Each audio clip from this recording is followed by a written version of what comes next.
Good afternoon, Dr. Gillespie. Good afternoon, class.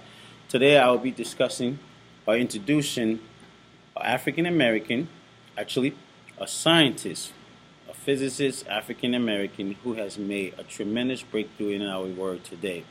His name and his establishment and his contribution to our world today is some of the things I'm going to be discussing about Clifford. First, I would like to show you. This is what Clifford looks like. This is Clifford. I'll be discussing his family, education, workplace, awards, mentors, honor, etc., etc. Clifford Victor Johnson is a young physicist. He's 48, but that's not that old. But he is actually came up with the phenomenon of superstring theories. What superstring theory is it's the attempt to explain all the particles and fundamentals of nature in one modeling type phenomena where these strings are put into these modeling that allow it to vibrate and come up with supersymmetric type strings for us to be able to understand how is the universe work, how are things moving in the universe. So Clifford came up with this phenomenon called superstring theory, or string theory that really allows us to be able to understand nature and our universe as a whole and how does it function. I will start off by discussing Clifford family.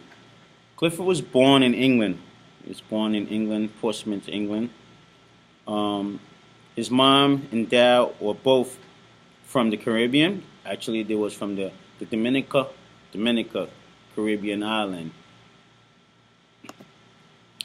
His father was electrician. Clifford's father was an electrician, and Clifford obtained a lot of these experience, these knowledges from his father. As a young kid, he will get into reading his father's electronic books that he will leave around or electronic magazine. He was very, very enthused. At age 8, Clifford was actually like figuring how to put things together. His thing was figuring out things, how does things work, and how can he make it easier or how can he make it work. So he would get old cameras and old radios and open them up and figure them out and put them back together or get them working. He was very passionate about just finding out how does things work or what is causing them to work and how can he even come up with a better solution. Clifford was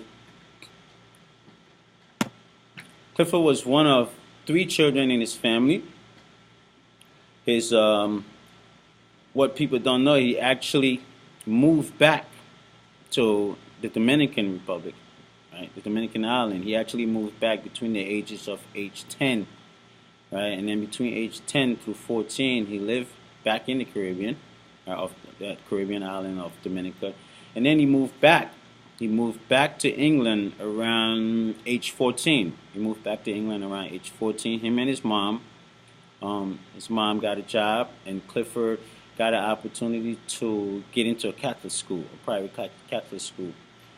And throughout his school years, Clifford was very passionate, again, about, figuring out things. He always got into elaborate engineering project.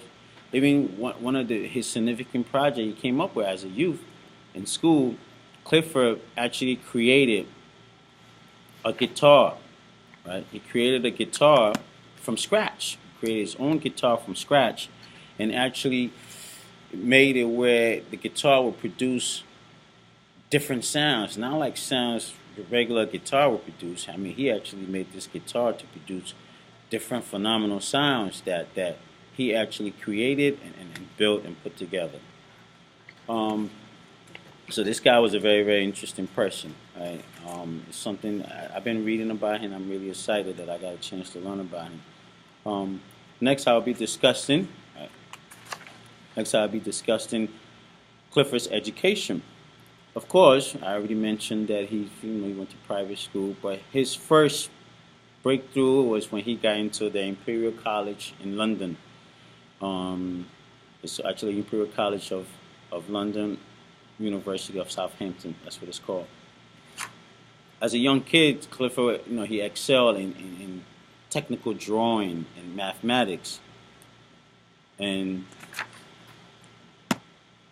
and also these are things that really help him push towards accomplishing this task of being this physicist. As a youth coming up in school, Clifford knew he wanted to be a scientist, but what kind of scientist while he was in school? He did not know what kind of scientist he wanted to be. Does he wanted to be a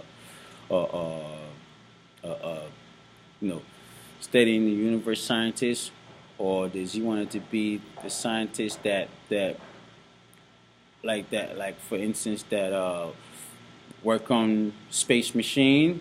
Does he wanted to be the scientist that? So he didn't he really didn't know which one of these scientists he wanted to do or he wanted to be. So this guy actually went into the dictionary and look up every word that ending is or ontologist, and finally he came against the word physicist.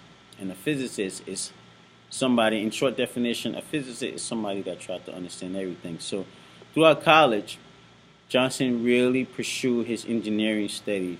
Um, he ended up obtaining his bachelor's degree from the University of London in Southampton, and then he also went on to obtain his physics BS at the Imperial College as well, as well as his PhD in theoretical physics from the University of Southampton.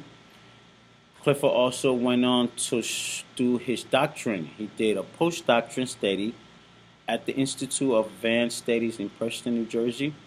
He did a second postdoctorate at the University of California. So Clifford was somebody that not only did he believe in establishing and creating these new phenomena and believe that he had, right, but he also pursued his education, in a way that established and showed what he wanted to do was actually the route he pursued it, and he never did look right or left. For Clifford workless, I should say, I'm sorry, he worked several different places.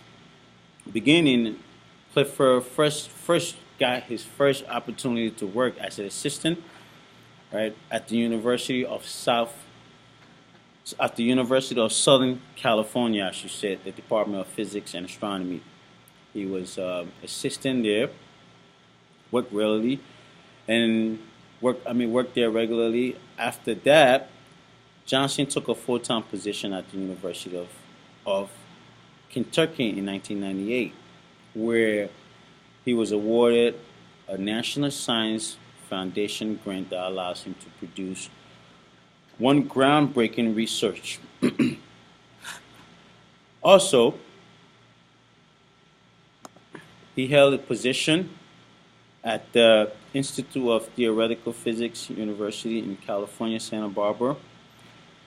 Clifford also has a history channel.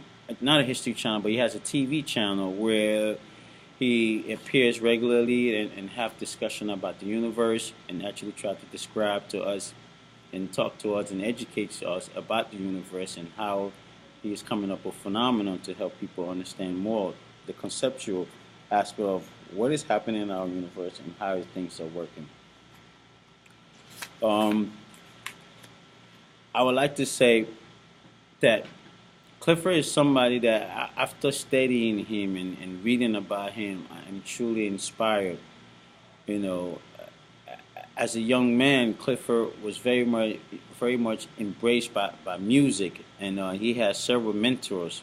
One of his mentors I would like to mention is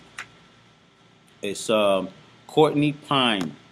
Courtney Pine is actually a British jazz musician that Clifford kind of fell in love with. He had a passion for music, and so this guy was one of his mentor that led him towards even creating this string theory and pursuing this phenomenon.